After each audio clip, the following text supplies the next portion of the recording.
now serving in the Indiana Senate, serving on the Utilities Committee as the ranking member there, where we're dealing with tough issues. Energy is one of my the issues that I enjoy because I believe it's a national security issue. It's also an economic issue, and I think that it is important for us to be independent of those foreign countries that we continue to buy oil from and energy from. It's important because we use our own resources rather than counting on them, because they don't like us very much, and I don't think there's any reason for us to continue to send our money there to them. So it's a great privilege to serve in the legislature. It's a part-time legislature, which I think is a great thing. If you look at Michigan, Illinois, Indiana, or in Ohio, where they have full-time legislatures, you'll see that the red ink that they are in, you'll see the regulation that they're in. Jennifer Granholm in Michigan said back in 2004, or when she last ran, she said, you know, just wait, we're just getting started. And that was kind of her slogan. Well, if you look at Michigan now, it is in the dumps. And we have leadership here in Indiana that we can be proud of. We have a balanced budget. We erased our deficit without raising taxes. We have lower regulation. We're in a position where we're going to come out of a tough economic time, and that's because we have leadership. We have the right people in office, and I think that's what makes the difference, and that's why I decided to run. Seeing the success that we had here in Indiana, that if you have the right people in Washington, we can have success there, but it's going to take a lot of us, and it's going to take your support. And so Christy and I, we come from the LaGrange Elkhart area. We saw the high unemployment and what the federal government's policies can do to an industry in the RV industry. And with high energy costs, with the banking collapse, all of that was because of the failure of leadership in Washington, D.C. in manipulating markets rather than stepping back and getting government out of the way. As Ronald Reagan always said, government is not the answer to our problems, government is the problem. And so we need to get government out and let people be successful. Did I answer everything, John? Oh, yeah. Oh, yeah. Thank you very much.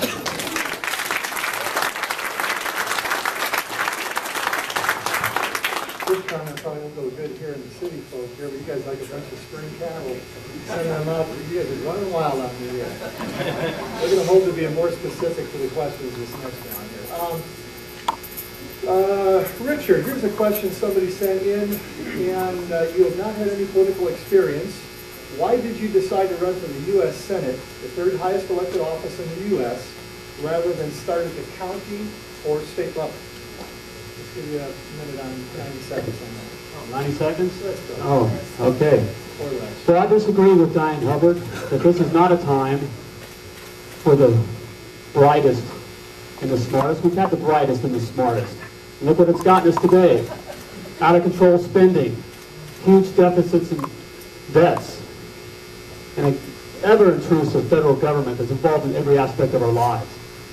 How did I pick the United States Senate? You guys interested in knowing? That's what we asked. That's right. Well, through this whole Tea Party movement, my wife and I are the ones who brought the Tea Party movement to Indiana. And we founded the Indianapolis Tea Party. It literally met thousands of folks across our state. And I started getting tapped on the shoulder and pushed. Saying, Richard, just because you hold the mic well, you can talk, why don't you run for Congress or something? I chose plumbing over politics. It tells you where I put politics.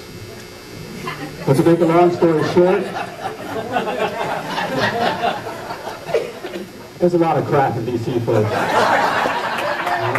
Thank you, Don. I appreciate that, don't you? Thank you, not that, I didn't. But we told folks to kind of leave us alone, and my wife and I are people of faith.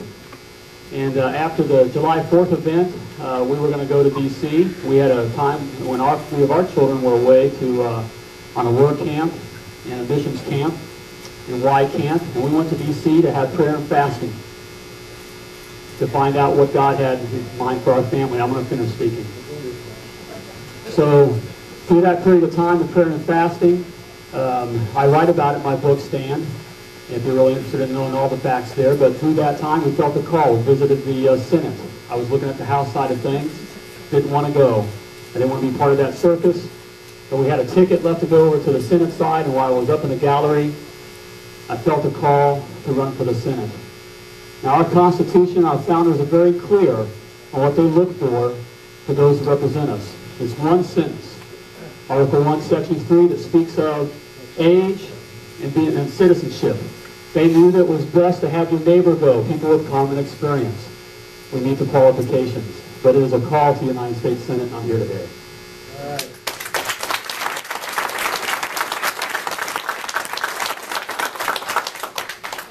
John, got a question for you here.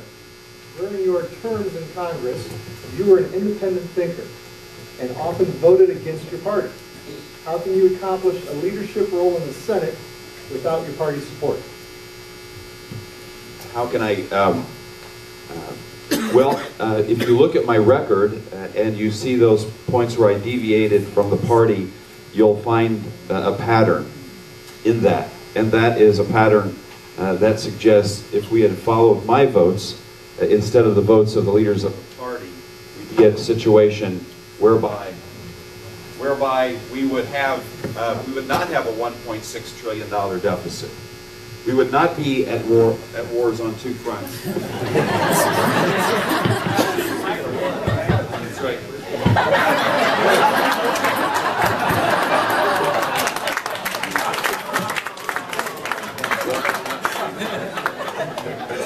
I want to thank my pips for their support and all that they're doing. But no, that's great guys. But we would not be in a situation where we are $1.6 trillion in the red. After the 2006 election cycle, I spoke to a friend of mine who had likewise lost his race for a seventh term, and I asked him a series of questions. What would have happened if the United States government would have, instead of being distracted in Iraq, captured Osama bin Laden and brought his head home on a pike? What would have happened if we would have aggressively enforced the immigration laws that were on the books? What would have happened if we would have passed my Marriage Protection Act instead of working for a federal marriage amendment that never even saw the light of day in the United States Senate? What would have happened if we would not have increased spending in discretionary bills, all those discretionary bills that I voted against? What would have happened if we didn't pass a Medicare prescription drug benefit that is never paid for out of current revenues, that is perpetually paid for out of borrowed funds? What would happen if we'd done that? Well, we would not be $1.6 trillion in the red. And so I believe that leadership is exactly that. Leading on issues and not running with the herd every time. A herd that has gotten us $1.6 trillion in the red and $14 trillion of accumulated debt. Thank you.